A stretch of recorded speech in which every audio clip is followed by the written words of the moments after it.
今日咧會為大家介紹咧 side to side 嘅動作，主要咧會訓練我哋腰側嘅。side to side 呢個動作咧，我哋首先會瞓喺度啦，手咧向兩邊打開，同身體咧差唔多成一個十字形嘅。升高雙腳啦，膝頭90度，盤骨嘅位置90度。吸氣嘅時候咧，將我哋腳咧 approach 去右邊嘅地下。呼氣嘅時候咧，收腹，腳翻中間。吸氣 approach 去左邊嘅地下，然後呼氣再翻中間。咁做嘅時候留意咧，盡量兩邊膊頭咧要保持貼實喺地下上邊嘅。翻嚟時候記得唔好 swing 啦，主要咧收緊我哋 obliques 腹外斜肌嘅位置。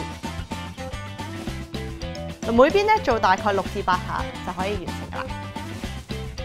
咁頭先咧介紹side to side嘅動作啦，如果想增加難度咧，我哋可以蹬直腳去做嘅，亦都係拍埋我哋雙腳啦。吸氣咧，我哋腳 approach 去一邊。其實主要咧喐動嘅位置同頭先一樣，只係我哋變咗係直腳去做。咁重量大咗啦，所以訓練腹部嘅位置咧，亦都會多咗。